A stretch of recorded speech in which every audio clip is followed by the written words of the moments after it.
How about now? Are we doing better now?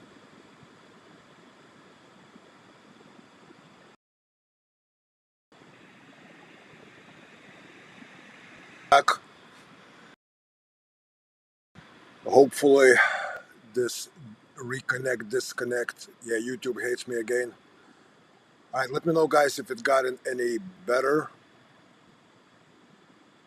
because I disconnected, reconnected last few times. All right, Bill says better. Very good. All right, sounds welcome everybody to episode number 3.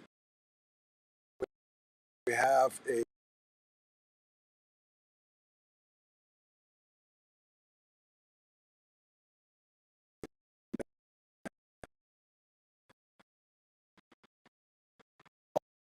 went off of deep end. It's action lost. Freaking annoying. Let's see if it gets any better here. Hmm. All right. Anyways, should be back now. It seems like it reconnected yet again. You guys in comments let me know, because if I need to reconnect again, I'll do it. It's annoying until I have someone come out and take a look at my freaking Elon Musk magic that I'm using here. I don't know what I'm gonna do till then, but back up. All right, Josh. Anyway, we have a special guest. He's waiting in the background. My old friend Bill Parravano. We're gonna have quite a discussion today. I hope you're gonna enjoy it. And we're gonna bring him right in after a few little things. First of all, obviously, our sponsors. And as usual, our sponsors are, let me find the things here because I haven't done any sponsor things in a while. I have to find all that thing. And here they are. Ammo Supply Warehouse. That's where you get Find Freedom seats. Butch Becker, they're a friend of ours, runs great business. If you need freedom seats, that's where you go. Um, Another sponsor, of course, is my dear wife with For the Honey Badger body sprays. And something cool for you here is that you can certainly scan this QR code, right, if you're watching on a computer. Otherwise, figure it out or just go to my website. So we have Spice with Dash of Nice from Ford Honey Badger body sprays, and we do have 47 Maga Orange. Next week, Tuesday, we're going to have another guest, and we're going to talk about certain changes that eventually will come to this specific product because of current events.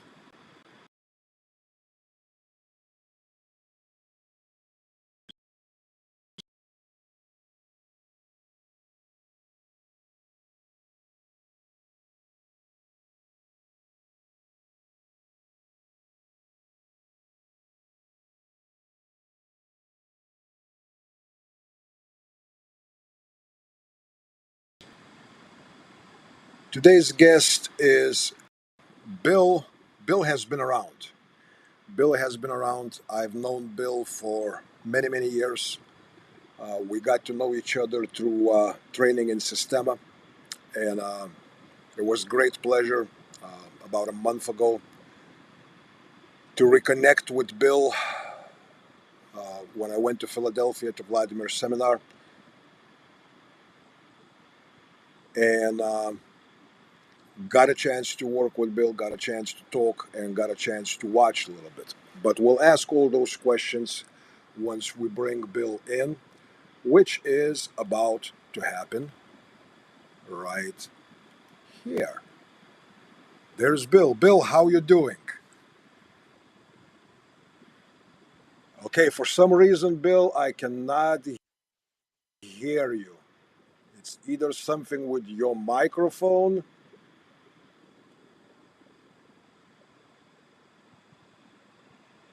How about now?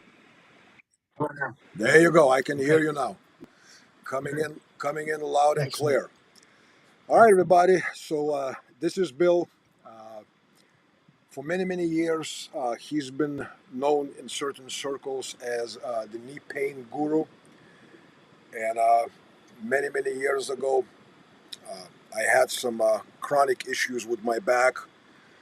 Uh, I didn't go to see Bill, but I gave Bill a phone call, and Bill gave right over the phone gave me some suggestions, some instructions as far as how to sleep, how to do other things, how to lay in bed, how to relieve certain pressures that were exaggerating and exacerbating my problems. And lo and behold, it helped.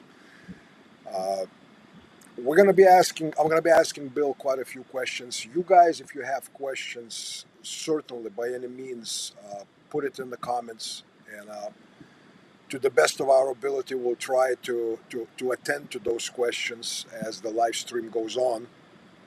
And if not, November 1st and 2nd, Bill will be visiting us here. And that seminar is on your ticker right there at the bottom. So you can either go to my website or you can all do this.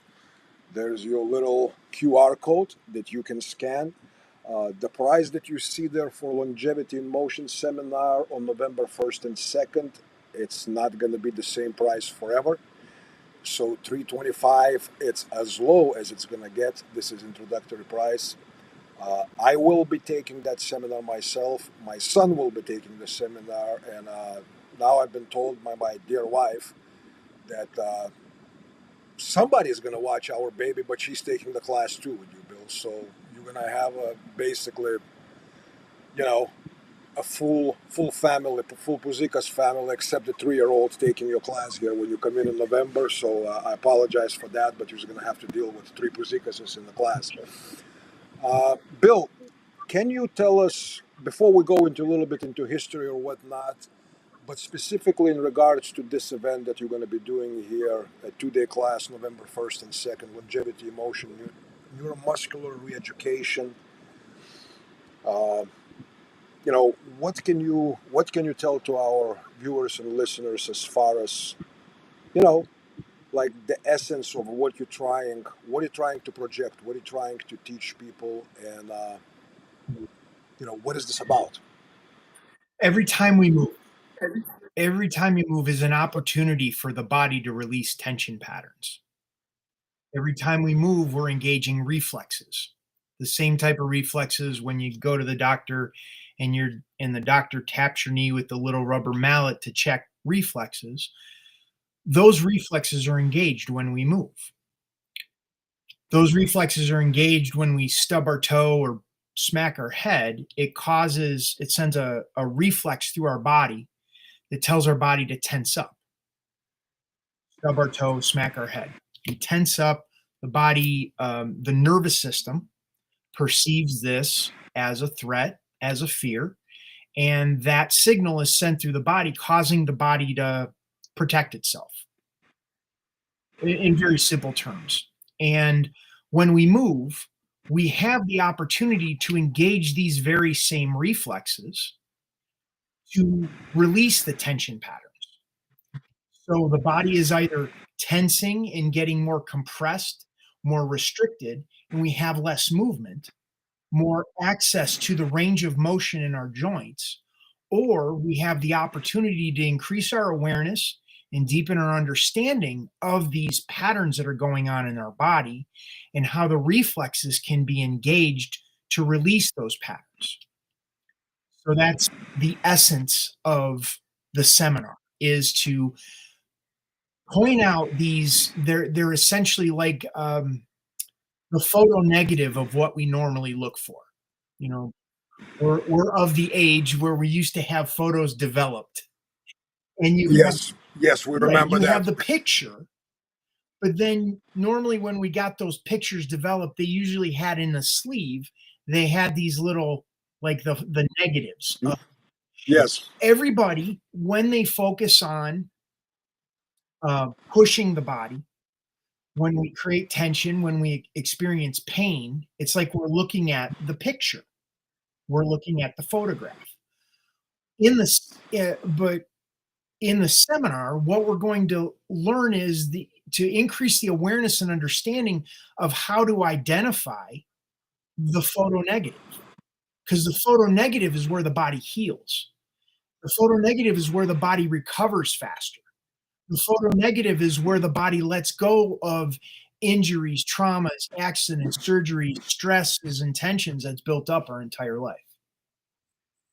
So would you say, Bill, that the seminar, it's going to be basically the way you structure it? Because I watched you a little bit when we were in Philadelphia, when you walked around gymnasium with a couple of gentlemen that were complaining about problems and pains and and things like that. And I was kind of watching, and you were using like their daily movement, sometimes just Right. walking, right? And you would tell people, obviously breathe, this and that, and then start focusing on certain things to basically, I guess, for the lack of better term, to engage some kind of a process of self-diagnostics, Yes. right? You have to have a Okay. before and after. You have to be aware Yeah. of what doesn't work. And then you have to introduce that photo negative. And when you introduce that photo negative, you got to go back to what didn't work to see how it changed. And if we don't have that before and after, then the nervous system, the brain is very tricky. It'll be like, oh, well, that was it was just an accident. Oh, it was a fluke. It was we dismiss it. Yeah, very often we do dismiss because we go like it was just some kind of a non-event, right? I felt a twitch there, I felt a pain there, whatever, right? It's not going to repeat itself again, and maybe just maybe that was your like one of the earlier signals that something needs to be addressed, something needs to be Yeah. looked at. Like for instance, back pain. There's a tension Yeah, pattern going on in the back, in the hips, in the legs, and the feet. And this is what we train in Systema, to become aware of how we move and how we stand that is contributing to where the tension is. And how can we adjust our feet, our ankles, our knees, our hips, our lower back, our shoulders, our neck, our head to create comfort in the area of the lower back. And we're using breathing in Systema as a way of releasing those patterns. And I'm suggesting that there is a faster way, there is an easier way to engage those reflexes to release those patterns that are going on in the back, in the hips, in the knees, in the shoulders, in the neck. But we have to have a way. I think the first thing is a desire to be yeah, like, oh, there's something else. Like going to the gym isn't going to cut it. Lifting more weights isn't going to cut it. Getting stronger isn't going to uh, release these patterns that are building up in my body over my life. It's about quieting the nervous system. It's actually going the other way yeah. and becoming aware of the pattern and learning how to release it at the source, which consequently takes less effort than you can ever imagine. So that's what we're going to be doing at the seminars. It's asking a lot of questions, and the questions evoke curiosity as to what's going on in your body. Yeah, and it definitely, it's. I can tell for myself that over years, since I started training with Vladimir, I guess that term, which is very often misused, self-awareness or awareness what's going on with you. There's very significant change, right? Because you do. It's amazing how really disconnected we are from our own bodies, and especially in the Mhm. West because of sedentary lifestyle, because of certainly not enough physical activity, crappy food that people eat, medications that they take that they shouldn't, and so many other factors that we are so far removed from really not even recognizing what's wrong with us, but even being able to have Mhm. connectivity with our own Yes. bodies.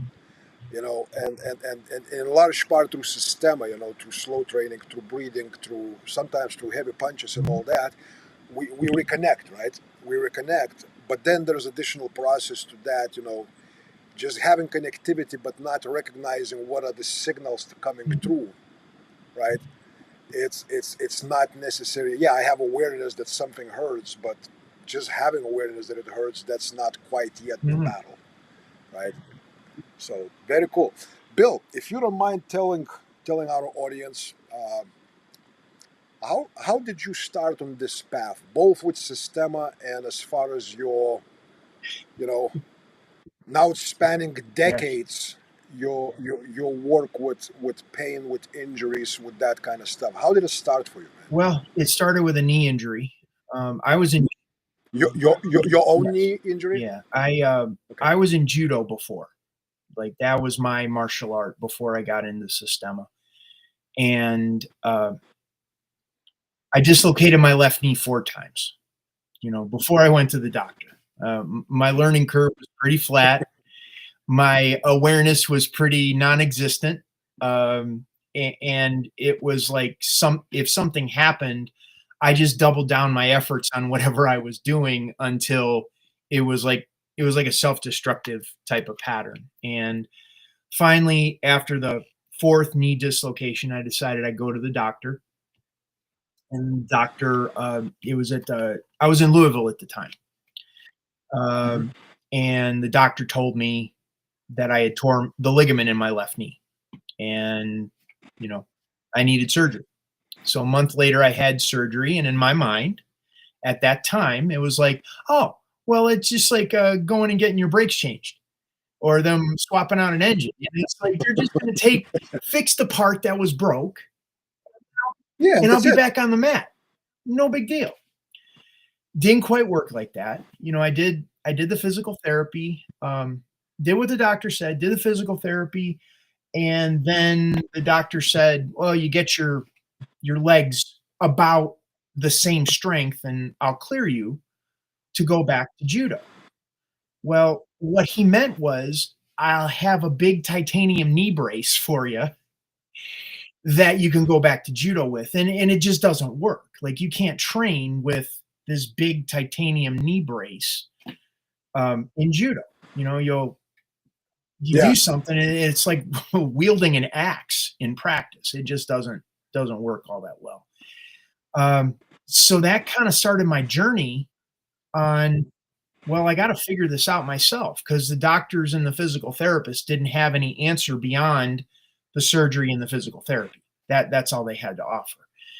And at the time, now this is going back quite a few years, Martin started teaching, Martin Wheeler, for yeah. Because if I remember correctly, Martin lived in Louisville at that right. point, We were right? training at the same judo club, Yeah, yeah. and Martin was beginning his Systema journey. He had taken some seminars, and we were training at the same judo club. And I went in there, so I'm in there with this big knee brace, and I'm partnered with Martin. And we split up, and Martin and I pair up, and I'm coming in and out of throws. Well, I come into a throw, and he taps my hip. So I'm coming into a throw. He pushes my hip just a little bit more, and my knees buckle, and I fall on the ground. And I got up, and I was like, "Okay, try that again." Came in, he did the same damn thing, and my knees buckled, and I was like, "Okay, what'd you do?" He goes, "I relaxed your I relaxed." And I was like, like something clicked with that. I was like, I gotta Yeah, know this because if he could do this with a simple throw that I'm coming into, I am super vulnerable in everything else I'm doing out here. yeah. And that was like, you know, my life was changing at the time, selling a business, traveling, and stuff like that. So Martin's and my paths crossed several times, and we did some simple breathing exercises with Hmm. push-ups and sit and squats and things like that. And it was just a game changer in terms of how I viewed my own healing and how I understood movement to be. Because it's like judo. You power through. You grab the guy, Yeah, you throw. yeah. And I was getting into kettlebells and lifting weights and all of that kind of stuff. And So this was all in about early yeah, 2000s, right? 99, 2000. 1999, 2000. Yeah. And I don't know. There was another thing like walking on my knee.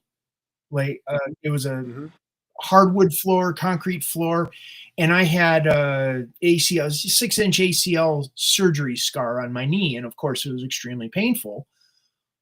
And he suggested breathing and walking on my knees, so I was doing that on hardwood floors and concrete and things like that, and it helped a hell of a lot. But everyone was like, no, no, no, don't kneel on your knee. Don't do these kind of things. And everything that I was getting from the world of Systema was changing things significantly. Yeah. So that was kind of happening in one lane, and in another lane, I started. I had lots of time on my hands. I couldn't train judo like I wanted to. All I really cared about was going and throwing people. I didn't care about Yeah. um, belts or any of the other stuff that they Yeah. were doing. And so I had a lot of time on my hands, and I started going to these seminars that were being held around the country called, it's a modality of bodywork called orthobionomy. And it has Hmm. its origins in osteopathy. So osteopaths, which is like, um, they're a medical doctor, but they also do adjustments, both direct and indirect. Where a chiropractor will do primarily direct adjustments, Yeah. um, osteopaths will do indirect adjustments. And I kind of liken what I trained in osteopathy as the cliff notes for being an Yeah. osteopath. So it's like I got all of the really cool understanding of how the body works without being six figures in debt. Yeah.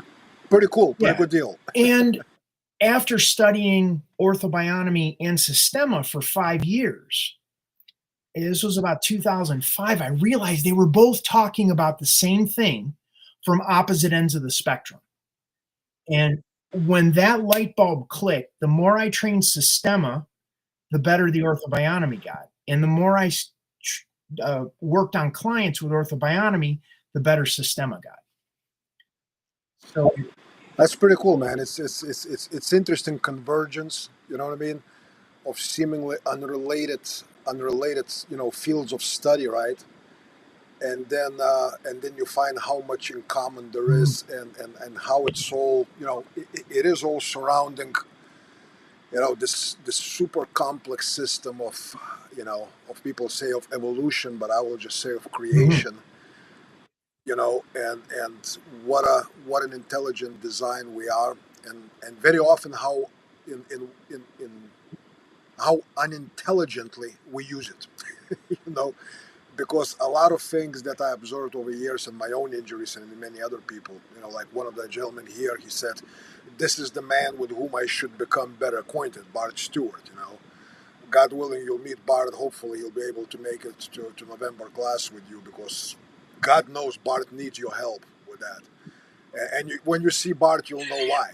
Because he's like freaking 5'7" or whatnot, but he outweighs me by about 40 pounds, and the guy with no necks, and his arms are bigger than my thighs, and he can probably lift up my Toyota Tundra, and while smoking a cigarette, but the dude has a lot of damage and injuries and pain and things like that. sure. And we will have people coming, not only that people that have injuries and they suffering, some of them chronically for many many Mhm. years, but like a lot of my students here, they're going like, I don't have nothing going on, but I think I should learn to make sure that it doesn't happen, Yeah, because it does have preventive side to it, right? absolutely. Preventive side. And I guarantee you, anybody over the age of 15, if I ask them three questions, they'll come up with something that subconsciously, it's like the nervous system blocks it out. You ask someone, well, how you doing today? Oh, I'm fine. Things are good. I feel pretty good. But then you get into the Yeah. conversation, it's like, yeah, it was difficult getting out of bed this morning. And my knee's been bugging me the past couple days. And it's like invariably, it's like a lot of people aren't present with themselves. Like they Yes. they they don't have a good connection with what's going on with them, and because they don't have the languaging, a lot of times they haven't been asked questions. Hmm? And you go to the conventional medical model, and really they don't have the time, they don't have the skill set either to understand this the body on this level. No, it's for sure, and for me personally, I mean, it's been also a journey. I don't per se focus. I'm not neglecting, but that's not my main focus as far as like well-being, Sure. longevity. Although Systema by itself, like it or not, it includes It those does. portions. You know what I mean? You do exercises, your awareness changes. You will notice if things are going wrong much earlier, and you can make corrections. And at the same time, you're going to be doing conditioning that does become like a preventive medicine from some of those injuries even occurring in the first Yep. place, right? But let me ask you, Bill, over your career of doing these things, have you noticed like a direct, I guess, connection and sometimes I would say even correlation between when people have like a chronic physical Mhm. issues, how it does affect them mentally, psychologically, I will go even emotionally? Like in day-to-day life, because I have my own examples. When I was struggling with my back and other injuries I had torn ACLs, MCLs, and many other things prior from my young days when I was in the military. But you know you professionally work with Yes. clients, right? So I'm assuming you probably do notice certain things as far as people's mindset, right? When they struggle and when they're in chronic pain, and sometimes they've been in that chronic pain for freaking years or even Mhm. decades, right? I mean, is there like noticeable and palpable deterioration? Let's call it in mental health. I'd say yes. And it's kind of like that analogy of how they say how you boil a frog. If you put it in a pot of hot Yeah, water, the frog's going to jump out. But if you put it in a pot of cool water and then warm the temperature up gradually, the frog will yeah, stay in the pot and eventually be boiled. And a lot of times, this is tension. This is our life. We're the frog when we're a yeah. baby, when we're a little kid. We don't, we fall asleep in all sorts of goofy positions. We wake up, no big deal. As we get older, accidents, injuries, surgeries, traumas begin to, And yeah, regular aging. absolutely. And what happens is it starts to build up in the nervous system. It starts building up in, the brain, the spinal column, the nerves that go out everywhere. And this tension builds up. And you can't isolate this tension and say it's just affecting my physical body. It affects how you think. Yeah. It affects how you breathe. It affects how you feel. Hold on. Someone decided to talk to Yeah, you. nobody called me all day. Well, and now you have a client who's probably 9 out of 10 in Yeah. pain, Pick going like, "Hey, up the phone. Um, yeah, so we have this tension that builds up in our body, and it affects all of us. All of us, meaning our entire being. It affects. yeah, And what ends up happening is people don't realize this. Your temper's a little shorter. You're not as patient. You drive a little different. You're edgy. You're not as thinking as clearly as you used to. You know, your attention yeah, span gets shorter." sure. I noticed when I was in pain, like listening to something or trying to read a book or whatnot, there was like palpable difference of how long I can stay focused on something, like really in it, versus to where I don't feel like huge pain or whatnot, but like you said, in that boiling frog, Mhm. environment, if this happened quickly, I would be screaming in pain. But because it kind of advanced over the year or whatnot, I'm kind of like, it's just an ache, right? No big deal. But in reality, that difference is probably, while in the beginning was maybe 2, now I'm at 7, but I feel Right. like it's 3. You Well, know, I mean, to kind of liken it to, it's an analogy. Whether it's a good one or not, well, I guess we'll determine.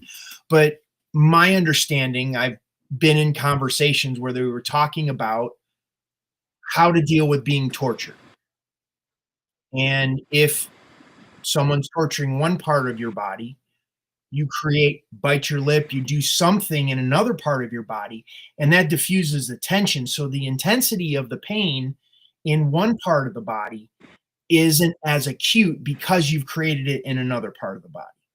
Well, the body does the same thing on its own.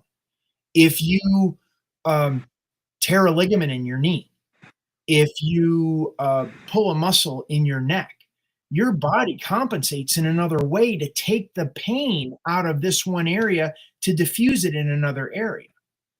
We study this when we're stretching people in Systema or we're punching people in Systema. They Yeah. have points and counterpoints when you're stretching Yes. that can either increase the tension or relax the tension in the body, in the structure. Well, this is what happens when we have a surgery. You have a back surgery, a herniation in your back, or you have a hip replacement or something like that. The body's going to compensate in another way. You may not be aware of it. You may not be aware of how much tension the body has built up after the surgery. You know something feels off, but you can't really put your finger on it. And honestly, who are you going to ask? How are you going to figure it out? There, there is that Yeah. problem, right?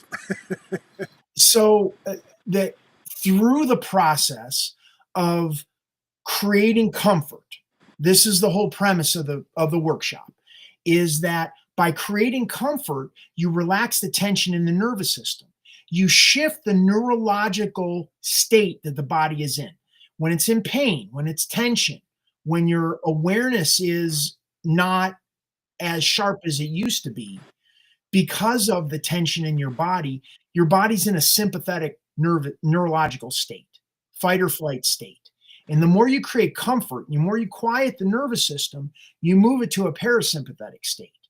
Parasympathetic state is rest and relax. And the more you can get the body into a parasympathetic state, the faster it recovers after exercise, after an injury, after a surgery, after a trauma.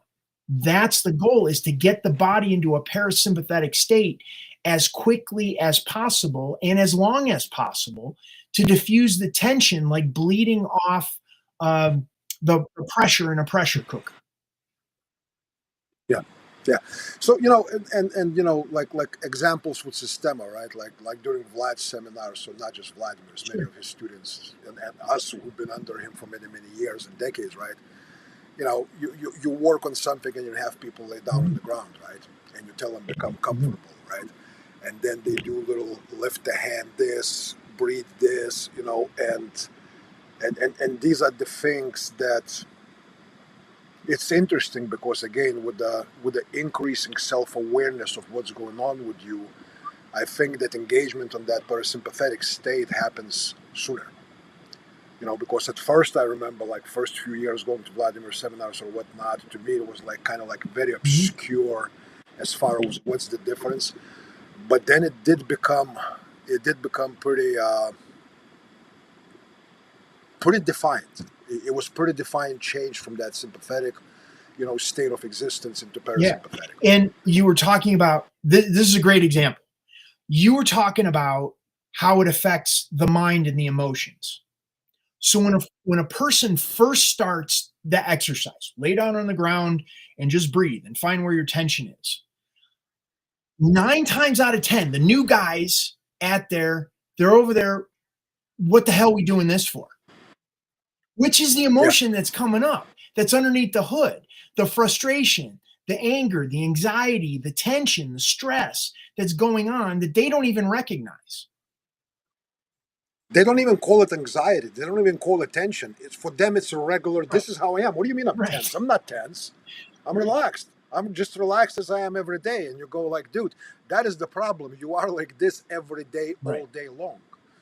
Yeah. So that's the piece that when you start moving the nervous system into a parasympathetic state is what Systema does, what creating comfort in the physiology does.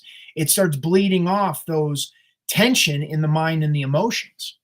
And a lot of guys, I'll speak for us, they don't Yes. recognize this tension that we're carrying around all day long. The responsibilities we have, the things we have to deal with, the things we have to put up with, the sacrifices we make. We don't necessarily equate that. And that's just what we do. But we don't realize that it's compromising who we are. It, it's not that Yeah. doing those things are bad, but we don't have this built in recovery component. It's continually pushing, pushing, pushing, pushing, pushing. And then what happens is eventually the body breaks.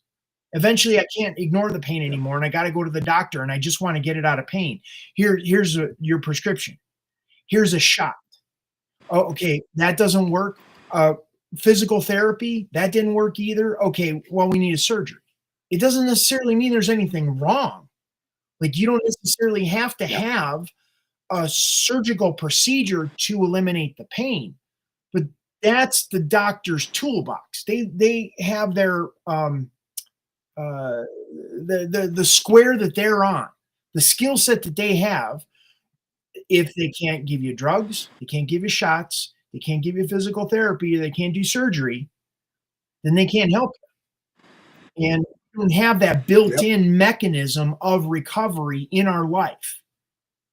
Guys say, "Well, I'll go to the gym, I'll go running, I'll do these things," but they're doing it at a level that's not enough to bring awareness to what's going on inside to diffuse these tension patterns that are destroying them.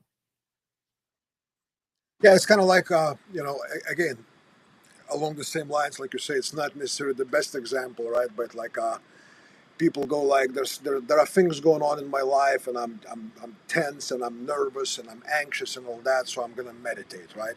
And for us Orthodox, we go like, that's not quite enough, brother. You're gonna have to go a little bit deeper. You're gonna have to go into this building. You're gonna have to talk to these people. You're gonna have to read these things, and you're gonna have to say these things while looking at these things and feel a certain way for you to get better. You know, and yeah, a lot of people, I think, they take that consumer society, you know, fast food approach to, I'm just gonna do something, and that's something. Although I don't know what the hell I'm doing, that's something supposed to help me because something is better than Right. nothing, right? And you kind of go like, you know what? It really depends because sometimes that something may not be better Mhm. than nothing. Yeah, a lot of times, So, being in that quiet place, it will yeah, bring forth the thing that needs to be done that's gonna make the biggest difference. Sometimes the crash and burn, like dislocating your left knee 4 times, is the thing that, uh it takes you where you need it to be right. to begin with, right? It's just that because of your hard head, it took few repeats, It baseball strikes across your face for you to go like, oh, I right. should duck. Yes. Yeah, you should. Right? Very cool, man. Very cool. Um, I want to ask you a question, because obviously, you're in kind of unique situation because you're not only a practitioner and instructor of Systema, right? But you work with clients that they come to you without any interest in the martial aspect, fighting aspect, or how it applies to other things or whatnot, right? Have you had, at least some cases to where people that came in without any interest in it, and then they started showing interest, but they came strictly for physical pain, or they came to you as a therapist for their Mhm. knee pain. They did not come to you to learn how to roll, how to, Yeah. what I mean, or God forbid, how to strike, and and do the thing, right? Have some of them Uh, transitioned? I think for in my experience, there's been less people transitioning from the healing side to the martial side than the martial side to the healing side. Um, Okay. that's been my experience, but I've been a little inconsistent in my training, in my setup, like the past 2 to 3 years. I've gotten a little bit more Yeah. consistency as my location, and I have a space to train. I've incorporated other elements in what I do. Previlo, we built a sauna earlier this year. So, Yes, so I we're saw kind that. of, I've kind of looked at, well, what can move the nervous system more relaxed, and been pulling those elements in. And this is the past couple years has been the first time since 99 2000 that I've kind of brought everything under one roof. Got it. Got it. Yeah, because I noticed over the years, that it seemed like you kind of kept those two sides more separate, I I didn't know guess. how to integrate them, to be honest. It was like, Yeah. I was talking to a buddy the other day, and he's like, we're putting together a seminar, kettlebell and healing seminar thing, Yeah. and we were bringing an element of breathing in there, and we were talking about photos because you want to have good photos on the flyers. And he's like, I Yeah. was like, how do you make a good photo of me doing something where I'm helping somebody feel better? You know, it's like it's difficult. Like if you're doing It is. if you're doing a gun seminar and you're doing this action shot, you know, it's Yeah, easy, that's easy, man. You don't even have to have a right? good photographer. You know what I mean? You just take 2 minutes video, and you're probably gonna have six pictures, six still frames from there that's gonna look like Soldier of Yeah, Fortune but cover. You know? you have me sitting there, um, squatted on the ground next to a person in the chair with your hand on their knee. They don't give a shit. So Yeah, so I there's hear you. that. I have What a you got? suggestion for you though. So before you do pictures like that, just kind of like take a Oh, baseball bat and smack them, and take like instant picture of them in like severe pain expression, and then like 30 minutes later, you know what I mean, that serene face and everything, and it has an emotional impact. I'm not serious, obviously, but I yeah, got just you. It, you know sure, marketing totally. thought I marketing do need thoughts. marketing help. Anyways, no, I got you. But there's this element of um, integrating the Systema and the body work that it started happening towards the end of last year. I started doing this thing where when I was talking about every time we move, we have an opportunity to release a tension pattern using reflexes in our Yeah, body. And that comes with awareness. And it wasn't until maybe like fall into winter of this past year that I was like, oh, look, I'm starting to take these elements of the body work and then coupling it with um, the martial component, push up, sit up, squats, leg lifts. Oh, well, I can do this walking. yeah, Okay, I can do this um, while we're actually like a grab and escape type of drill. I can be aware enough yeah. in the grab and escape type of drill and begin to release that tension pattern using my partner as him helping me recognize where my tension is and how could I create comfort and using the reflexes in my feet to release those patterns all the way up. So it's been when you were asking about that, I maybe in another 6 months or a year I'll have better feedback for you as far as people from the healing side going to the martial side or martial side to the healing side. Got it. Okay, cool. um, how would you say in the past, over your career with Systema, because like you said, you started somewhere, meeting Martin in 99 2000, so that's good 25 plus years, right? How does your own, how would I say, the view of it, but not, like what I think about it, right? But more like utilitarian view. What are you getting out of Systema now that you were not getting from Systema back then? I'd have to say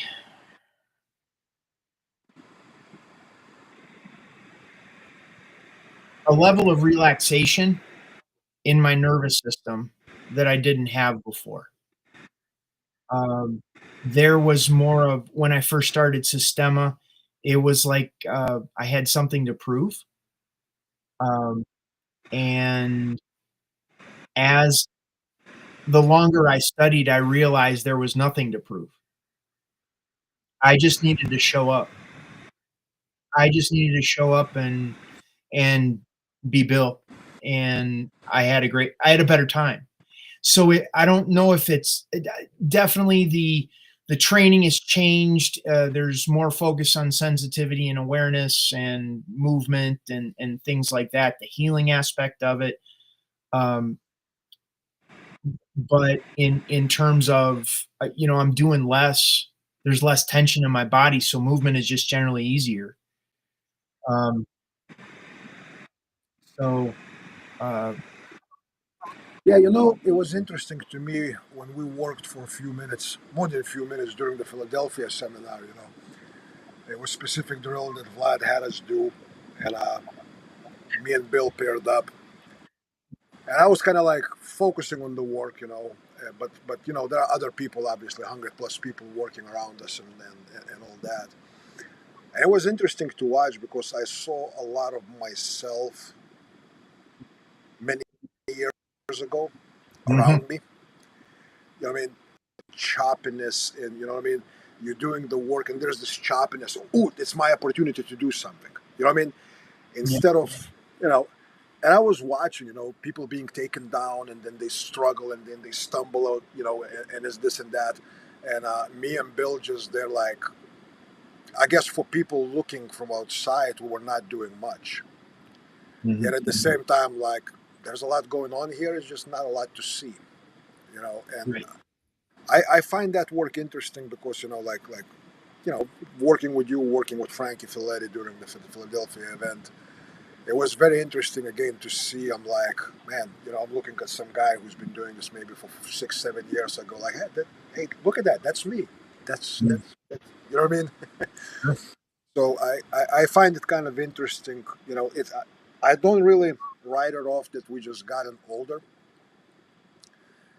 I do think that the level of what we detect within sometimes things that maybe newer guys cannot, we get fascinated by it, and we kind of stick around it trying to see what else we can dig out.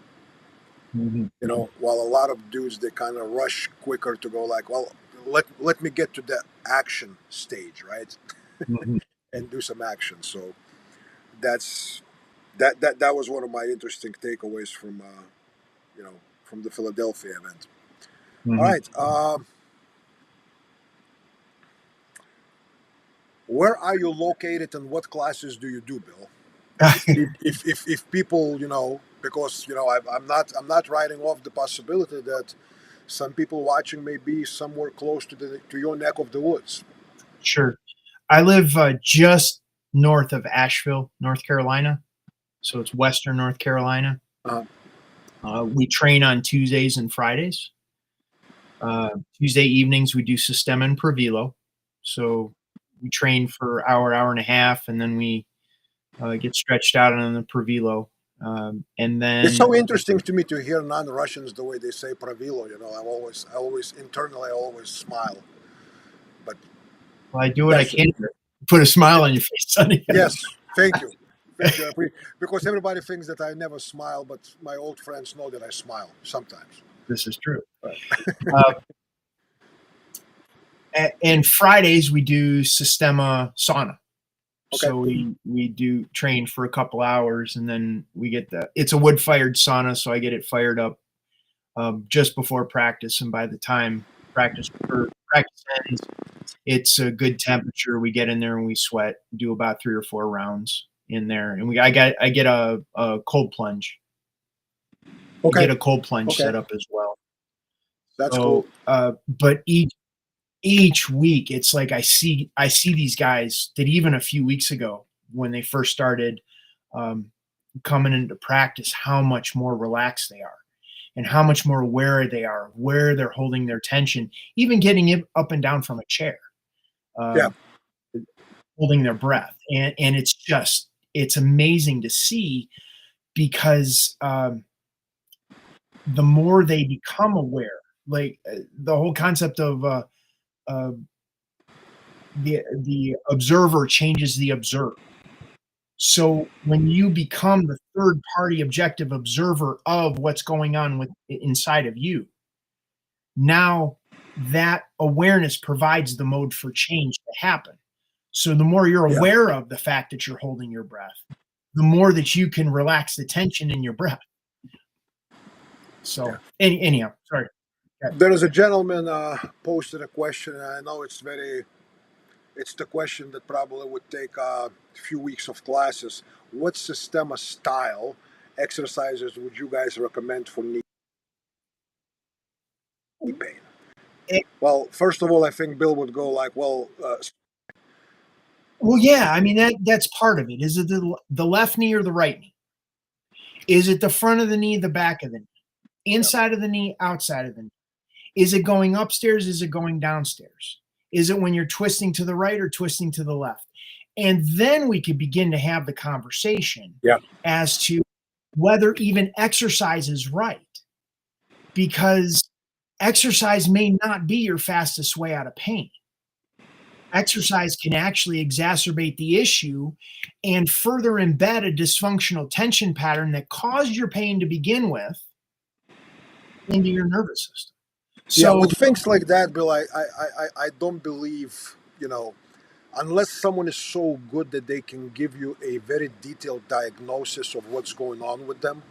I don't think that online advice is really something that you should count on with things of this kind of complexity. and it, honestly, Sonny, it's not necessarily that terribly complex. Um, it's just asking very key questions Yeah, that bring exactly what's going on to the forefront. Because most people, going back to the analogy we used about the picture and the photo negatives, yeah, most people are looking at the picture. And I'm trying to get them to look at the photo negatives and how we can make more more progress with the photo negatives than with the yeah. picture. So, the question is valid. We just need, We need a lot more details. yeah, yeah, yeah, yeah. Yeah, yeah. So to gentleman who asked the question, I mean, it's I know Bill well enough, and myself, and many other guys, and that do similar things here. We're not avoiding to respond to questions like that. It's just that information provided where you say knee pain is way too generic of a term for us to have anything of substance to say, to go like, do this and your knee pain will go away. That knee pain can have 18, 20 different manifestations, and more than that, reasons as to what's going on. So that's and what you're saying here, a couple of weeks ago I mentioned about rolling around balls of your of his feet, and for some people, again, is it applicable to your specific situation, to your specific whatever damage is done, or injury, or some kind of a chronic issue that may be developed over time. You cannot take a wholesale and go like, well, this is one magic exercise that helps 99% of the people. No, with body parts, specifically with large joints like knees, I don't think we can be that generic.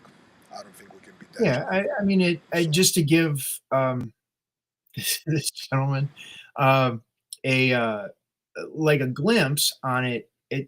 Did he start wearing new shoes? Is he wearing old shoes that have wear patterns that aren't supporting his body? You could turn your shoes yeah, over, and it's like if you have, um, whether it be, they call it valgus or varus, depending on if you're knock-kneed or bow-legged, and it could be just slightly that causes the wear patterns in the shoes. That yes, you can get a little bit of relief by, getting a tennis ball yeah, or rag, yeah, tennis ball or something like that to release patterns in your feet. But it's not addressing the larger patterns that eventually are going to wear in the knee joint, wear in the hip joints. yeah. Send, It's a relief. It's not a fix. yeah, dislocated knee 10 years ago. Yeah. So we start getting more information. And It takes some pushing, right? But then yeah, again, dislocating the knee, not all dislocations are the same either. yeah, So, you know, yeah. Did I, it come I from would the or I would yeah, suggest to this gentleman, contact Bill. He does have Patreon channel. He does have his website. Uh, contact him, talk to him. Depending where you live, go see him. November 1st, 2nd is not a bad time to get out of the cold parts of the country and come to Texas. Uh, you know, Bill, from what I know, from what I have observed personally during the seminars, Bill is very much available to step aside and work with people, with the specific questions that relate to their specific issues. So he's not just like, I have 8 minutes to talk about this, and then without breaks, we're going to 14 minutes to talk about that. There's a little bit more flexibility, and generally speaking, when you work when you work with a health issue, well-being issue, longevity issue, and at the same time, the whole the whole structure of how Systema is being taught, it's kind of like that. It's not very narrow and regimented as some people are used to. So Yeah, he's welcome. My website, the Knee Pain Guru. let me put that up there right now. Yeah, you can go on there. We could set up a time. I offer a complimentary call, to just chat about your situation and whether I could even help you or not. Because you never know what someone has going on, or whether you're even in the mindset that I can even help you. There's elements of working with somebody online that you need to kind of check the Yeah, boxes that it's yeah, even makes absolutely, absolutely, man. What else, Bill? What else you do? What else you working on? What else? What projects you have? What the future holds for Knee Pain Guru? Oh man, I'm glad you asked. I'm working on. I'm right now. I'm in the process of getting Asheville Systema like really dialed in. We just started training 2 days a week, um, and the I also have the knee pain guru thing, and something that I've worked on. This I started back in 2019 was a nonprofit organization all around helping people with pain. Yeah. It's called the Camella Foundation, and one of my students is a grant writer. One of my Okay. Systema students is a grant writer. So she's been kind of watching everything I'm talking about, and she goes, "This is great. Let's talk about getting grant money through the foundation so I could teach more of the healing seminar workshop stuff, this cutting edge stuff that's kind of like this intersection Venn diagram of Systema and the osteopathy stuff." Yeah. Because what I'm doing is falling in this weird category that nobody in Systema, I don't know of anybody in Systema that studied osteopathy, and the osteopaths certainly haven't studied Systema. So it's like this interaction or intersection of um, these two worlds that I will be able to take like the best of Systema and the best of the osteopathy that I've been studying and start teaching workshops that's focusing on that. I Okay. mean, with what we're going to be doing in Texas, Yeah. that Yeah. That would be a good time for people to come out and experience and see what it's about. And this is not just about experience and coming and seeing what this is about. The reason why I was excited when I kind of thought about you, and I go like, you know what, I'm going to reach out to Bill and see if Bill would be interested to do a seminar here. You know, I was like, there's so many dudes, mostly dudes that come through training, good men, capable men. Many of them actually, like legitimately, they have competence when it comes to dealing with violence, whether it's empty hands or guns or whatnot, right? Mhm, But you're looking at their, so to speak, medical history or history of pain, discomfort, misery, and you mhm, go like, dude, these men need help and they don't know where to go, because like I said, they go to what is called, the classical uh, current modern medicine, and like I said, it's a pill, injection, physical therapy, or scalpel. These mhm, are your options.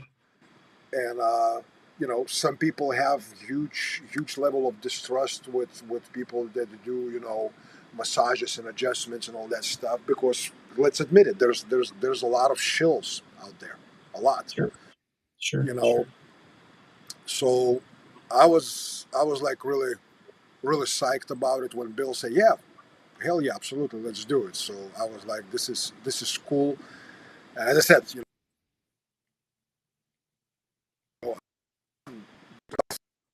first time that my whole family watched this. So if it tells you something smarter than me, they're doing it much younger than when I started worrying about my health. You know what they say, when you hit 40, 40 hits back.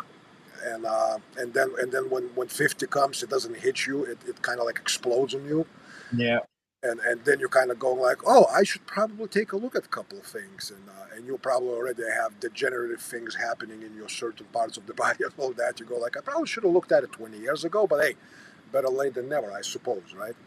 sure. Vinny here posted a question, and it's a long one because Vinny usually. Have you met Vinny Moscoritolo? I believe you have met Vinny at somewhere at some I point. don't think we've met in person. We've talked He's several. a Sicilian guy that I love him and everything, but even in his questions, it cannot be like a two-liner. You know what I mean? Yeah. It's a Sicilian thing. It's a Yes, Sicilian thing. I understand. Let's see, what do we got? Like to strengthen my plantar. I have noticed that my feet are much more flexible than they should be, and at times the arch falling can be issues. I've been thinking of using the Bosu ball and just standing one-legged and trying. Okay. Um, my question is: Are the feet falling in or out?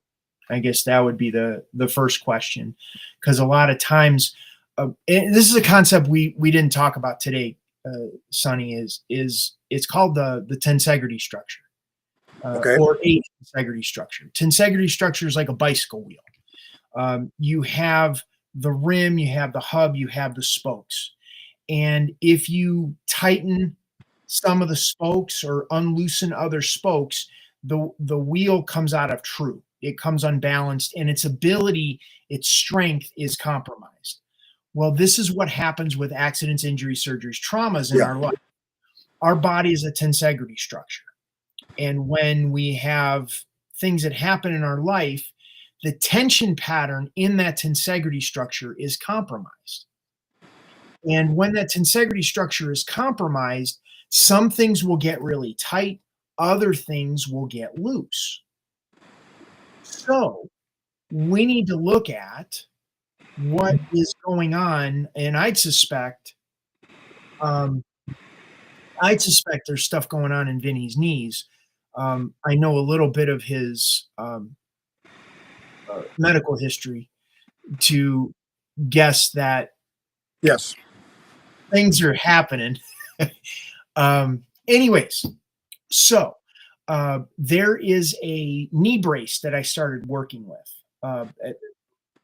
Like I had the titanium knee brace when I blew out my knee, or after the surgery, and I had a one of those neoprene sleeves I was wearing when I Yeah. blew out my knee the last time, and I pretty much wrote off knee braces. And then I came across this brace called the Guardian Brace. I have it on Knee Pain Guru website. And this brace is phenomenal because what it does is it reestablishes the tensegrity structure in the knee. And if you can reestablish part of the tensegrity structure in the knee, it'll balance out the foot and throw the tension back up into the hip the way it needs to be. So you start walking correctly. And it's phenomenal. It has I'm not remembering the exact wording, but they have these air bladders that go on either side of the knee. So if the knee bone in the upper leg, bone in the lower leg, if you have one something like this, usually people that start getting bone arthritis, bone on bone, and Yeah. starts tearing, you can inflate the bladder in such a way that it brings the balance back there into the knee joint and holds the knee in a correct position. So now your mechanics are proper, and it's going to reestablish the arch in the foot and help the hips and lower back as well. That's pretty cool, man. That's pretty cool because most braces they really it's they don't change the structural alignment. They pretty much support. Right. That's Right. what most braces do, and Right. I think support is really just it's more like a preventive measure to for it not to get worse. It's not necessary, a restructuring to bring it back into balance. So with brace like that, and one gentleman here says, "Ouch, the brace is 300 on eBay," and I'm like, you know what? Things like that will not be cheap. And Well, on eBay, be careful because you may actually buy yourself a version that's not even the thing. Um, let's see, the brace, which sells new for 500. Okay. If you go through any doctor or whatever it is, you're talking $1,000 for a custom fit brace. Yeah. And those braces don't address the issue. The goal with this brace is after 3 months, you're out of pain and the leg has had physical therapy, correct physical therapy. If the braces fit correctly, you don't need to wear the brace anymore. The design of the brace is there to make sure you don't need to wear it. Yeah. Which I've not seen braces like that. Very cool. So hopefully, when you come here in November, maybe you can talk more in depth in it in Sure. person with people being here and all that stuff. Yeah. I'm not. I don't want to hold you for very long, Bill, but I do have couple extra questions. So Yeah. your wife Christina, she's involved with also Homeopathy. for just as many years, if not more years, than Yeah. you've been involved with what you do, right?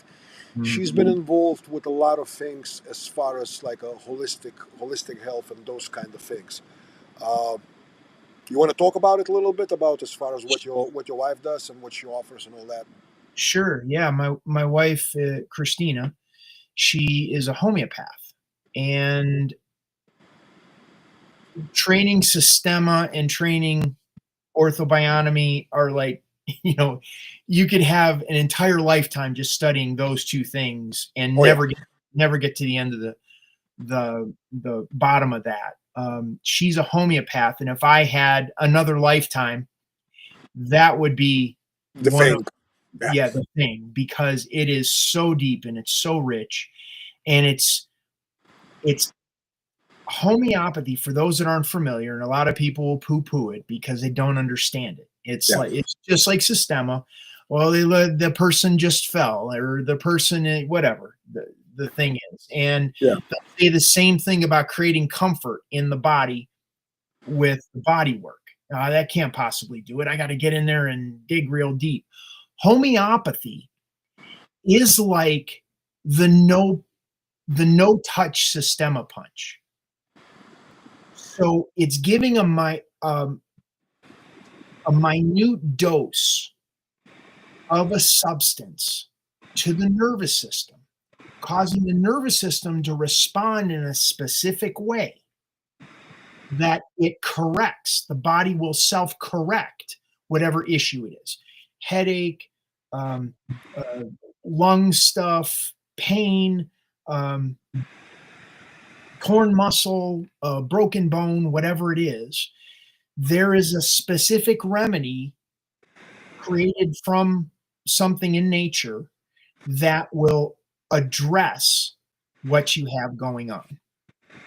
And Yeah, she yeah, has a 3,000 remedy pharmacy here at our healing center in just north of Asheville. yeah. Weaverville is where we're at. And I see Josh DeWalt was saying he's been in Burnsville. We're just south of there. Yeah, he So said he didn't even know that you existed. Well, now he does.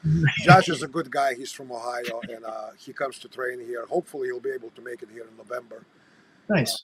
he's a very good student, and Josh, if you can make it, absolutely. And if you're driving there to Carolina and you're close to Bill, absolutely, contact Bill and if time and everything else works out. Josh is actually asking Bill, do you have a recommended reading list? I would start with Vlad's books, Yeah, honestly. Let Every Breath, yeah, the agreed. Systema guidebook.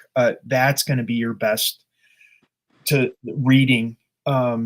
What, gosh, everything that we talk about is a feeling, and it's very difficult to put a feeling into words accurately that can be conveyed. Yeah. And there's been multiple times where I've worked with Vlad, and my brain just like checked out. And Vlad was talking, and he was like, "Okay, now try it." And then I was doing the thing that he described to me, But you never really understood what he described but to I you. didn't know what he was saying. I know So the feeling. there's this, it's a, I guess transmission would be the most accurate term from nervous system to nervous system because they're electrical systems. Yes. So reading can be helpful in terms of giving you ideas for drills and things like that. But the real way to get the transmission is to be in the person's presence, Yeah. whoever you want to learn from. And that's, I've, gosh, 15 years ago or so, you know, I started getting very choosy about my Surroundings. instructors, people who I wanted to learn from. Yeah. You know, just not everybody, you know, they had to line up more than just on the subject I wanted to learn from. Yeah. Learn I, about. I absolutely get it. Absolutely get it. Yeah, so sorry I kind of interrupted you with that question when you were talking about Christina's business. And guys, Oh, I can be a witness because Christina sent us one substance because we have a lady in our church who had a very, very severe vertigo problems. And uh-huh. she's an elderly lady. She's in a wheelchair. She has a lot of things, let's put it this way. But that one substance, it was interesting talking actually to Miss Sue because Miss Sue, she goes like, I hate to say it, she goes like, but I'm afraid to be optimistic because it actually felt good and it helped. She's like, I'm just afraid to be optimistic because I don't want to be disappointed when it stops. Mhm. You know, and like Bill was saying, it's few thousand of different remedies that address very specific things. We have one fella here. Actually, when you come out here, I'm probably gonna try to arrange for you and him to meet and talk. Mhm. It's along the same lines with the homeopathy, with natural things, and you guys will. I'm pretty sure you guys you'll find a lot of things of interest with each other. But yeah, with Christina, she asked me very specific questions as far as our friend, our church lady needed, and she sent me she sent me the thing, and I gave it to the lady, and the thing did what was advertised. It Mhm. wasn't like she next day got out of the freaking wheelchair and started doing ballet or whatnot. It wasn't the Mhm. point. The point is that her vertigo was so bad that she was. I mean, when you're talking, people almost falling out of the while they're sitting in the chair, Yep. and vertigo becoming painful, like Mhm. painful vertigo. You for a lot of people it's hard to comprehend. It's like an obscure concept, right? Painful Yep. vertigo, right? But yeah, so again, I'm not like a direct witness because I didn't use it, but I can tell you that yeah, Bill's wife knows a thing or two when she's talking about the remedies and substances that she works with for what do you say, like 30 years now. Yeah. Pretty Yeah, close. Yeah.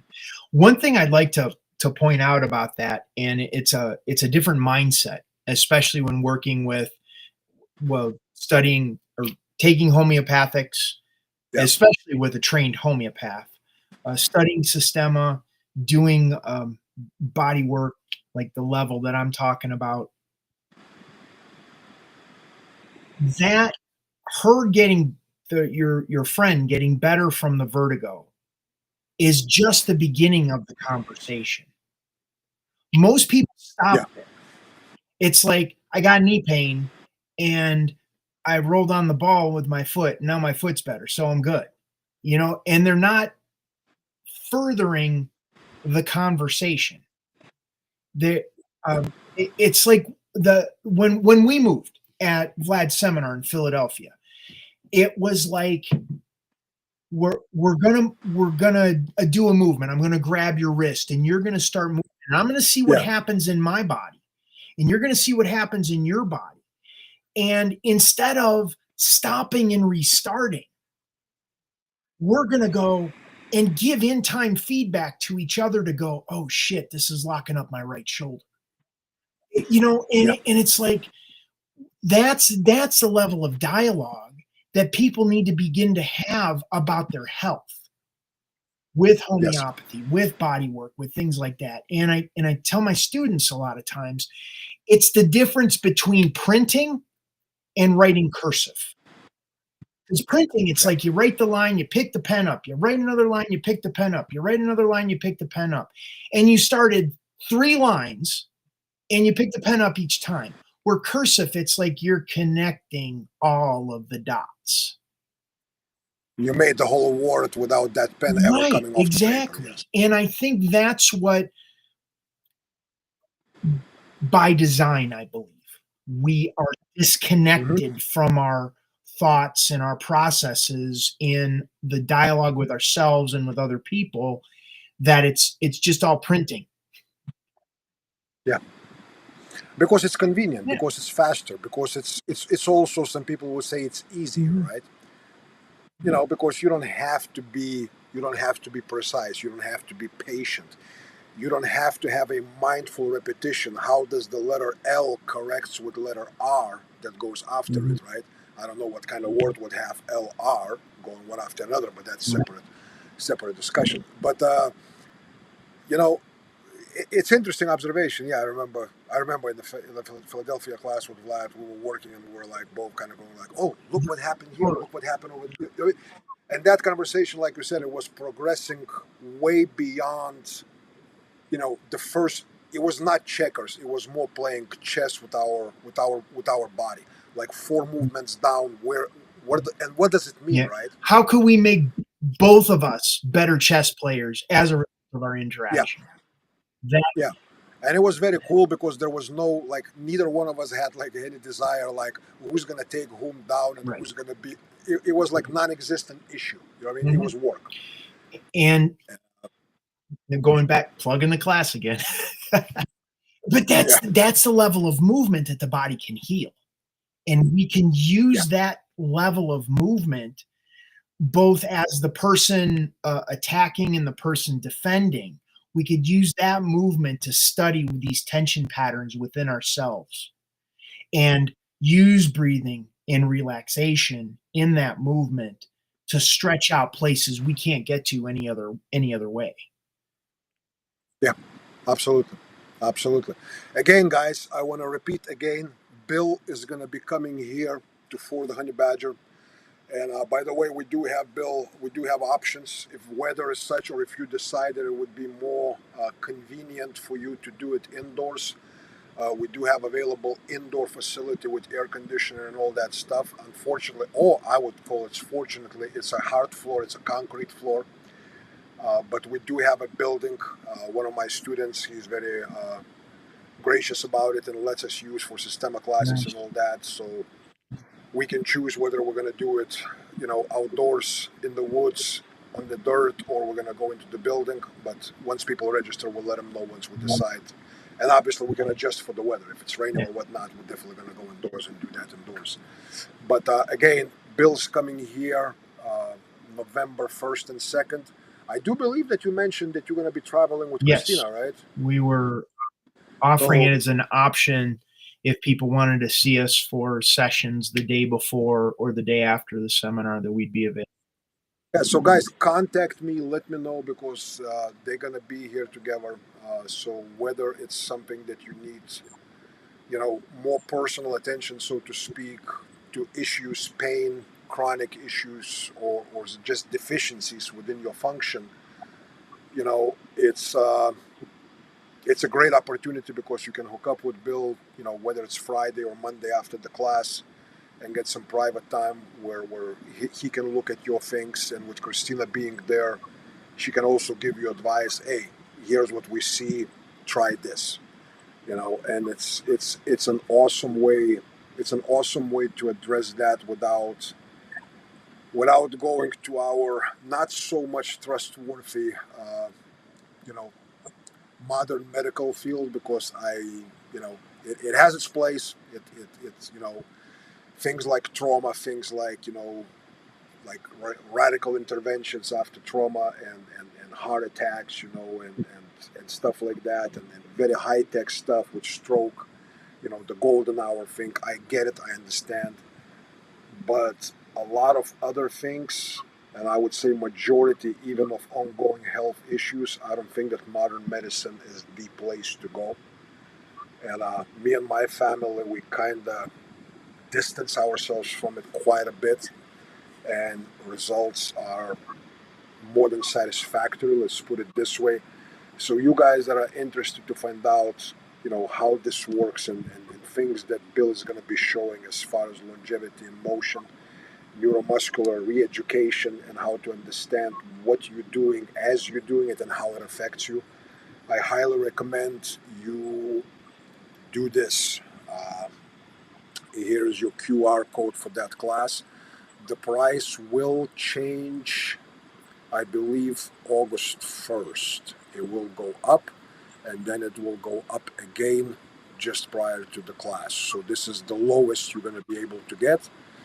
And it does come, Bill sent me, it does come with few little extras. But if you click on that thing, you will get to read those things. But you can also ask Bill what extras it comes to. He gives you access to some of his material for a little while without being charged when you subscribe to this seminar. So you do getting quite a few extra fringe benefits that come with the event. Anything else you want to add, Bill, as far as Yeah, that I goes? have a weekly coaching call for clients. Mm-hmm. It's a group coaching call on Mondays, and what I've all over the past 20 some years that I've been working with clients online, I've created a lot of videos for going back to the gentleman with the knee thing. Right? And you Yeah, get the Vinny. and you get the well, is it on the inside of the knee, outside of the knee, front of the knee, back of the knee? Well, I have a specific video, depending on where you tell me it hurts, or multiple places it hurts, that I would give you the specific video to watch for homework. And then you work on that part of your knee to relieve the pain. The next week, you come back with the feedback. You let me know. Well, what did you notice? What changed? What shifted? Did the pain Yeah, move? Did it go up your leg or down your leg? Do you feel it in your ankle or now is it in your shoulder? Whatever. And then I take that information in, and it's like, oh, you need to drink more water. You start using some magnesium and do some other things to tweak and adjust that, so you continue yeah. getting progress. So that coaching is normally 150 a month with the after you sign up for the seminar. That offer, you get 30 days free in that program, and then it's $100 a month from there on. Well, damn, guys. I would say you don't have to be old and hurt and injured and miserable to kind of see that this is quite a freaking good deal. You know what I'm saying? Because again, to me, it's like, if like we often say, man, if I knew this stuff when I was younger, right? Things, amount of things and misery that I could have prevented and avoided, and all that, and all that. So this is great opportunity even for younger younger students that want, they don't necessarily want to follow an hour path and have a 4 knee dislocations to get serious about this stuff, right? Right. Like Bill here did. So yeah, guys, take a look at it. Again, it's November 1st and 2nd. Both Bill and Christina will be here Friday prior, and then Monday after the class. They will be available also for some private individual work. So those of you who are going to be coming in, you can get quite a bit within that time. And in addition, obviously, we're going to have some social events after the training, especially on Saturday. Maybe share some adult beverages, and usually talk around the table is not talking about cars or whatnot. It's usually about what we do. So there's a lot of extra, so to speak, hangout time and extra opportunities to get information, to ask questions, to interact, and get yourself educated. Uh, is there anything else? Any other big events? Any other like new things that you have, like that you want to announce, Bill, or let people know that you may have on the books or about to put on the books, or secrets that you want to share? I'm going to be teaching a couple of seminars here in the Asheville area. Um, Okay. it's interesting. Christina and my web person were working on the website while I was here on the call with you. I got a Oh, seminar coming up at the end of July here in Asheville at our place. Uh-huh. We're going to be doing a slow movement for precision and healing. Okay.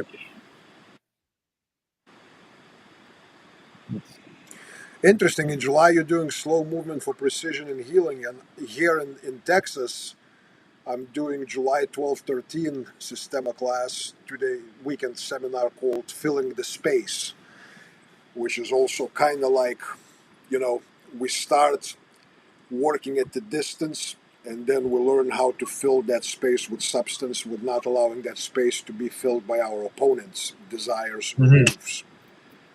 That sounds So cool. Let me give me a second here. I got to bring up. Um, are there any other questions people are? I haven't seen any other questions. People were kind of shy with questions. Vinny and one other gentleman asked a few Yeah, questions. that's it's so Um, interesting, Sonny. That tends to be what happens with it's like, oh, well, people have these medical questions or something going on. You right. think they'd take advantage of it, and But you know what, Bill? Here's what I think, and I'm noticing with the way people ask those questions, people really don't even know how to frame their own mm, problem because they haven't really dwelled on it and go like, what exactly is my freaking yeah, problem? good point. I mean, so then they look at it and they go like, I really don't have a way to ask the question because I haven't formulated question because I haven't done homework to be able to formulate question that could be answered potentially in this thing because I don't know when my knee hurts. It just hurts. I mean, and it's very common. It's not. I'm not trying to knock on the guys or whatnot, but it is very common. It is very common because people just have that generic thing like, hey, I don't feel good. Mhm. You go to the doctor, doc, I don't feel good. I assume doctor will be asking you some more specific questions to figure out what goes on with you before he gives you a damn Right. prescription. Right. So, Yeah. Seminar July 26th and 27th here in Asheville. and that's Yeah. in Asheville, And, right? and then I got Okay, cool. Yeah, guys, check. go ahead. What else? September 20th and 21st, I'm going to be doing Michael Munkin. Uh, Yeah. he's kettlebell guy, and Yeah. we're going to be doing coach. Or that He's kettlebell going to health do a thing. Yeah. kettlebell on Saturday. We're going to do the healing. Is that also going to be in Yes, Asheville? at our place here. Okay. Cool. Spaces are limited Okay. for both of those. Okay. Um, And what is the website where the guys would be able to sign up for that? AshevilleSystema.com. AshevilleSystema.com. Let me type it in the comments so people can actually find it. Asheville is with two L's, right? Yes. AshevilleSystema.com. I wrote Systema that reads almost like in Hungarian because somehow I added Z in there. Don't know how that Hmm. happened. They There you go. I think is that the right way to say it? Yep. That's it. AshevilleSystema.com. Okay, Yeah, cool. that'll work. See, I'm a single finger typer, so it takes me a while. Okay, here's a concept that I want to run by you. And I've been Sure. playing around with this for the past year or so, and it's around the concept of sin and movement. All Sin right. and movement. So Hmm. yeah, I know, right? If we get the movement just right, it's easy. The person just drops. If we deviate from that movement, we deviate from the target. There's a deviation from the feeling of that effortless, whatever that is. And sin, from my understanding, is a deviation from the target of our right way of living. Um, so now, if we're moving in a way that is in conflict with our right way of moving, creating Okay. this tension in our body, sinning. I can see where you're going with this, and with this, and I like it, and I think that before this concept or whatever becomes something more, which I think it has potential, uh, I think we should have to probably empty a couple big bottles of vodka somewhere at the table, which may happen here in Texas in Yeah. November. And there's going to be some guys here that will enjoy those conversations, because we have quite a few guys here that started on their path in Yeah. orthodoxy and that nature. And then our subdeacon Mark, he usually joins us always for the social gatherings Cool. and and on and on. But I like what you're saying. I just it's interesting the way you put it, because when you said the word target, I was writing something here in the last 2 days. Actually, like working on the article to put out there, both on Patreon and probably at least part of it making it public, where I'm talking about removing target as a metric from our training and replacing it with purpose. Okay. Because target becomes this very focused, it's an outcome. It's not the process, it's not how we live, it's how we end. Okay. You see what I'm I, saying? I agree with you. And yeah, and part of it was actually came out from some conversations with Vladimir, both from many, many, many, many years ago and some more recent ones, to where he goes, when we frame something as a Mhm. target, it becomes an outcome. Yes. We cannot be emotionally disconnected and from trying to achieve that goal, that outcome. Yeah. And that usually inadvertently brings in too much tension, anxiety, rush, and Yep. intent. I. And at that point, work cannot be pure. And as you said, when work is not pure for the purpose of getting the work done, Yeah. nothing more, nothing less, right? It's a work Yep. of sin. Yeah. That feeling of that effortless, disconnected, Yeah, purposeful. yeah. And we both felt it Yep. numerous times. We both felt it numerous times within Systema work. And it's really not something that you can describe until you feel it yourself, because it's very palpable, but it's so obscure that it cannot be framed by Hmm. description. It's kind of weird. You know what I mean? It's very real, but it's Yeah. indescribable. It's funny. I had a guy, a friend of mine, and he was in a U.S. Uh, he was in the U.S. military and various contracting companies over four Yeah, decades with the yeah, U.S. And he's very uh, always had a lot to say about Systema.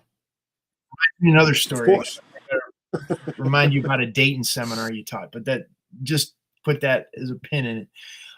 But this guy was doing some private security work, and somebody did something, and he just did a movement, and the guy just like flew, that kind of thing. And he was telling me about it. And he Yeah, was so excited about this that this thing happened, and never said anything to him. But I was like, huh, you're starting to feel that thing that you've been making fun of yeah, for such a long yeah. time. Because we're so gentle and we train slowly and all that kind of stuff.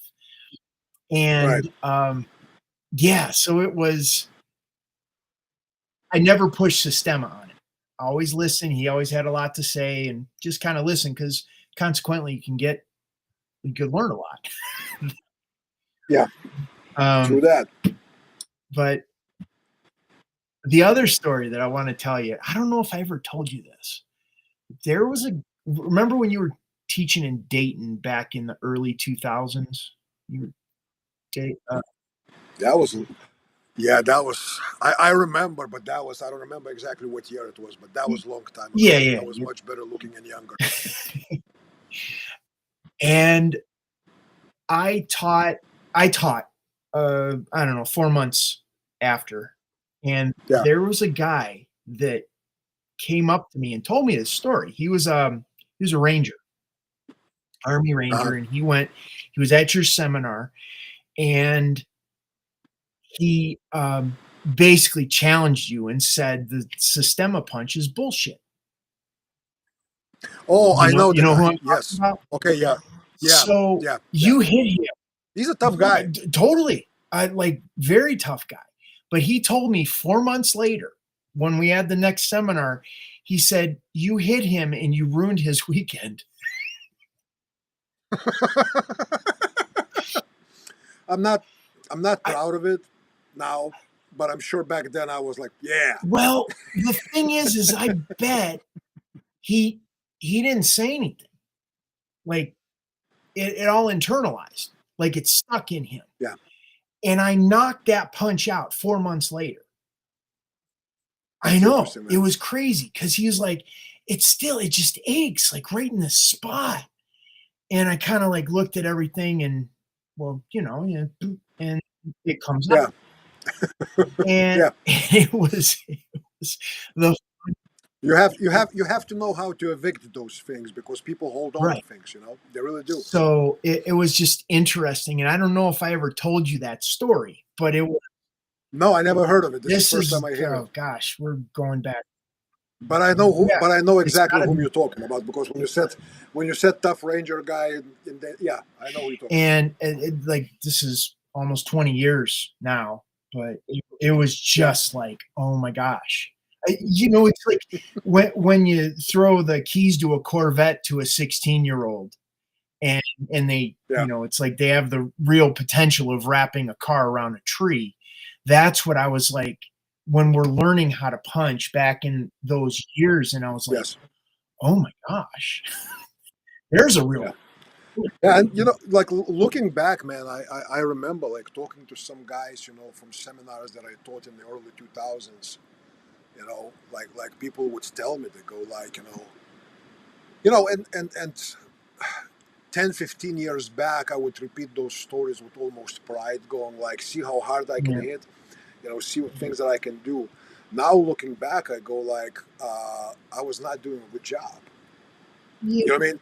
Because my work was not pure. You know what I mean? I was putting something in, and yeah, you can say that I could roll it all on them, and they holding on to it, which part of it Yeah. could be, you know.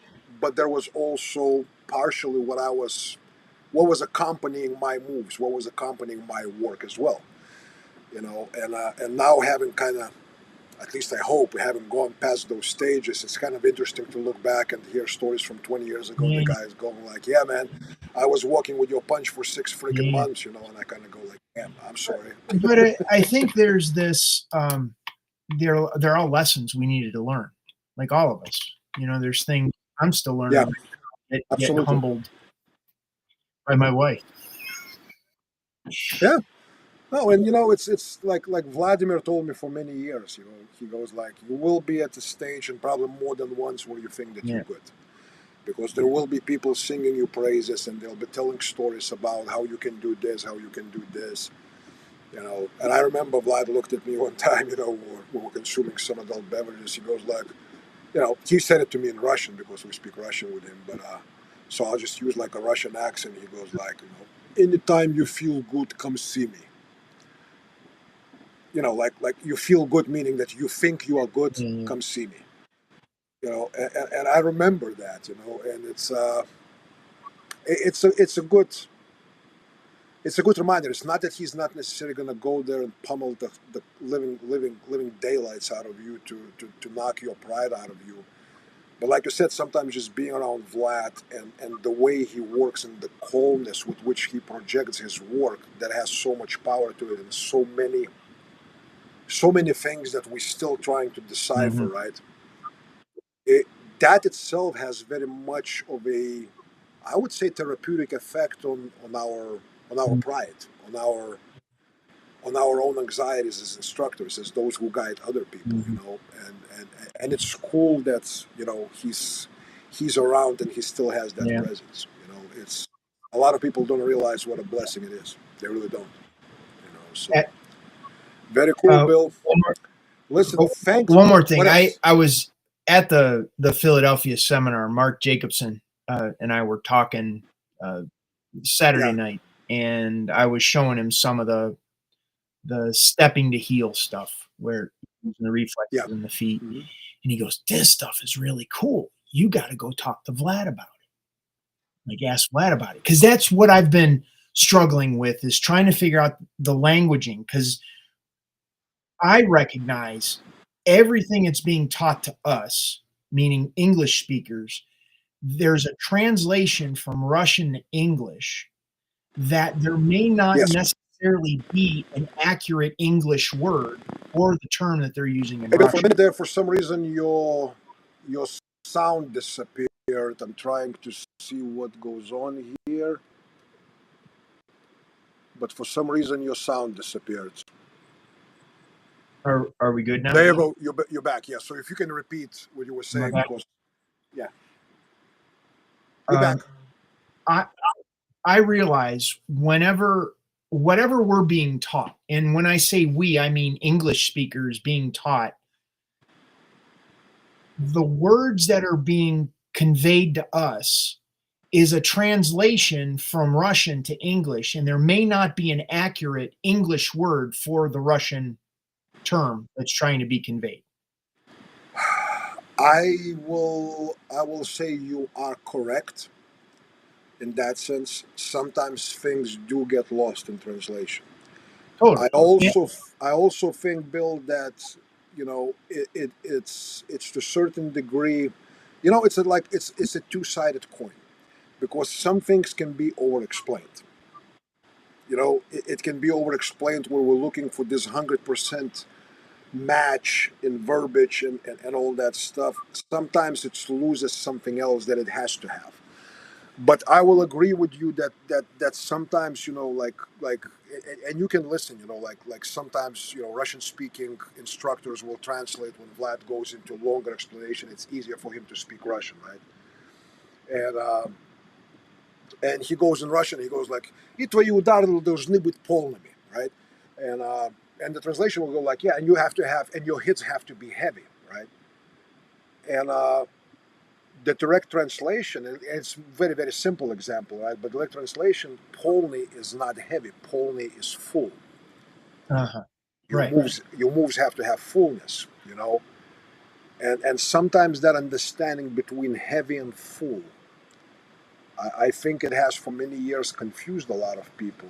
And I spoke to a number of my students where they went like, ding, ding, ding, it started ringing. Mhm. And so yeah, it's a legit point that you're bringing up. It's a legit point that you're bringing up, and it's a challenge, man. It's a challenge because Vlad, he knows what he wants to say. Sure. The question is, if someone is translating, do they have the same level of attunement to what Right. Vlad is trying to Right. project? You know what I mean? Because sometimes you may need to use two sentences to explain that one word, but then you have to be careful not to put in your 2 cents into it. You Sure. see what I'm saying? Yep. So it's Eh, a slippery slope, so to speak. I totally get it. Um, and what I've been trying to do for the past 20 some years is understand from the bodywork perspective, is what Vlad talking about the same or similar, Yeah, to make the connections. So I'm telling Mark Jacobson's like, talk to Vlad. Tell him about this. This is really yeah. cool. So I go up to Vlad on Sunday and I was like, hey Vlad, I'm describing this to him, and he looks at me, he goes, that's too deep. And he walks away. That's very much classic Vlad. Right. Which was perfect. Yeah, But then I listened to the podcast because you gave like a like a over summary. yeah, Yeah. yeah, of the seminar that weekend, and you're telling me what he was sharing with you Yeah. over that weekend. And I'm like, it's not too deep, lad. No, It's not. no, no. See, the thing is, when Mark Jacobson told you talk to Vlad, he was Yeah, correct. His suggestion was very, very correct. yeah, What you should have considered is it's not necessary now. You probably should have looked at Totally. making a phone call to Valerie and going, when would Vlad be available and not busy for 45 minutes? Oh I my have gosh. I have few ideas to discuss. Interesting. That would have never occurred to me. Yeah. That would have never occurred to me. Thank you. That's No, good. sometimes with people like Vlad, man, with experience and knowledge that he carries, you have to shift some things in your head to make space to hear things. Yep. Yeah. And I think sometimes because we have these brilliant thoughts and ideas to bring up to dude of that caliber, and we kind of rush there in all our full enthusiasm and all that, right? And and some people, I know not you, but some people would get upset. They go like, he just kind of brushed me off or whatnot, right? Oh, yeah, yeah. No, no, it was not that. It was simply how would I say, uh, poor choice of timing. Sure. Totally. I get it. Oh, I get That's it. that's that's all that there was to it, man. Because Vlad, you can have very deep conversations with Vlad. Vlad Sure. is in no way rejecting of depth. In no way. Yeah. I think he, my observations over years with interacting with Vlad, if you gradually immerse him into that depth, and then you start unlocking some of his doors that he even forgot that he has, because he's Right. been doing it for Okay. so much to such depth, and Sure. then you better have pen and notepad ready, because it's gonna be Yeah. like drinking from a freaking fire hose. Yeah. You know, I, it's I've it's like that. I've had conversations with him, Yeah. and I'll ask him a question, um, and he doesn't answer that question, but everything, like, he's got his whole path that he's writing down, and I'm Hmm. just writing down notes because Hmm. that isn't what the question that I asked wasn't the information that I needed to hear. It was Yes, all this other stuff, and I'm totally good with that. At this point, I don't have any ego in it. I don't need my yeah, question answered. I hear you. I So, hear you. yeah, it's been great because then I'll look at all those things, and actually gave me way more than he would have given me if he would have answered my question. Yeah, yeah, yeah. Sometimes it works in interesting ways. I had the same interaction when I was in New York with Misha. God rest his soul. I asked the question and I got an answer that I thought was not to the question I asked, but it was the answer that I needed at that Mm, point, and it was actually very instrumental, in my own evolution. So it's interesting, man, because as you know yourself, as your own competence and understanding becomes deeper, and you see more things, sometimes you know things that your student needs before he knows it that it exists. yep. And it's kind of like it's a heavy place to be. You know what I mean? Because it's both blessing, but you cannot make that blessing to become a framed, in some kind of a pride, because it's also a huge responsibility. Sure. So it's an interesting place to be. It's an interesting place sometimes to find yourself, and so yeah, yeah. There's that definitely. Cool. Well, listen, Bill, I really appreciate you spending close to 2 hours with us here. Time flies when you're having fun, It does. It for does. damn This has been sure. great. I was smart. I ate dinner before doing this interview with you, so Good. I'm good, man. I'm good. I had Cool. some brisket and all that, and I really appreciate talking to you, brother. Yeah. It's good. It's very interesting. I'm very much looking forward to you coming here in November for your class. I'm definitely going to be one of those guys that will be asking questions, and then my son, because he has some knee problems and things like that, and then my wife will be probably buzzing Christina's ears off, because my wife is all into what your wife is, but my wife is relatively new in that. Mhm. She is only 34 years old, so and your wife's been doing it for 30 years, so Yeah. there's that. And so I'm really looking forward to that, guys. Again, go to my website, take a look. Uh, Longevity in Motion, November 1st, 2nd, right here in Texas. Uh, I cannot stress enough, guys, how this is important. Many of you, especially younger studs, you will not believe it until it's going to be too freaking late. So don't miss opportunity. Bill knows what he's doing. Bill knows. I watched him work with people. I worked with him myself. I know through movement, his ability to detect things and to tell you things, what goes on with you and all that. And with additional perks that he's throwing in with that for a month, you having access to his other stuff, guys. This is a absolutely tremendous value, and it's the benefits are lifelong.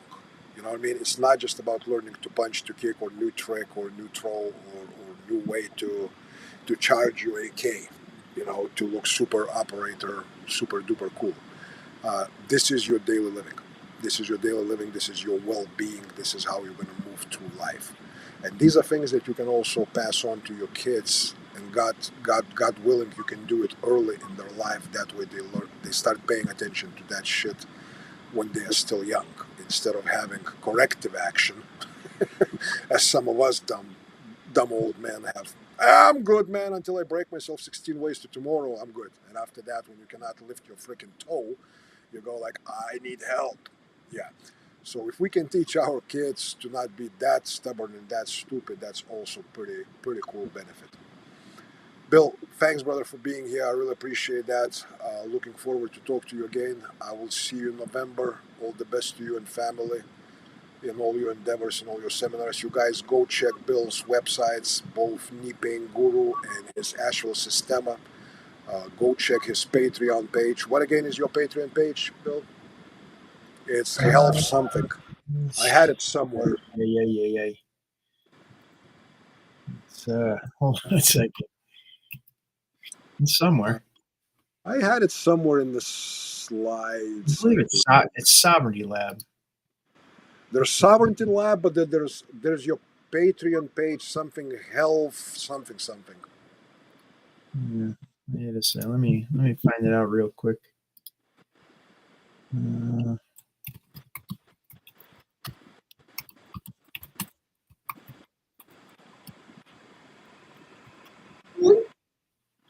Okay. I just emailed. I just texted tech support. Possibilities in health. Possibilities in health. There you go. Yep. I have it open on my phone right here, and that's a picture of both Bill and Christina smiling, which is nice. So there you go, guys. Check it out. As I said, both Bill and his wife Christina have a lot to offer. They are approachable, easygoing people. They caring people. They are brother and sister in Christ and faith, and that's additional benefit for some of you who may be. Oh, she just chimed in. There she is. Possibilities in hell in is our Patreon. There you go. Hello, Christina. Yeah, so that's that. You guys check everything that these two fine folks have to offer. I hope to see you all, or most of you, at Bill's class here in November. And if you have additional questions about other offerings here, you know where to find me. So one more time, Bill, I appreciate you being here, brother. Uh, and we will talk soon. As far as next episode number 24 for you, my listeners and viewers, we're gonna have another guest who's Gary Marr, who's gonna be, and we're gonna be talking. Believe it or not, mostly not training, but we're gonna be talking some things related to world events and what happened in the past week and a half or 2 weeks, because Gary has been pretty outspoken, and he lost a lot of friends and followers because he has been very outspoken. So I decided to have Gary on, and we're going to talk about those topics and why people react the way they react to things going on in, let's say, Middle East, and what people say about our political leadership's decisions, and on and on and on. So we're kind of going to try to dig in a little bit into mentality of mostly American public when looking into things, and how it affects, where everybody feels like they have a chip on their shoulder to chime in. Or if you don't like Netanyahu, then you must be supporting the Hezbollah, and you kind of, thank God I don't have much here, because I would try to rip it out. So yeah, so that's gonna be this coming Tuesday with Gary Marr, guys, at episode 24, and then I have some other wicked plans for you planned for the Let Us Attend live streams. But I think now I'm ready to go because my wife is probably waiting for us to do family prayers, and she's probably going like he's again for 2 hours gone. So I'm gonna have to hear about that. Thanks, Bill, again for being here. Thank you all for tuning in. Thank you for listening. If you have questions, contact me, contact Bill. This has been episode number 23 of Let Us Attend from Gospel of Violence podcast from Fort Honey Badger in Texas with your host, Sonny Puzikas. May God bless. Thank you, son.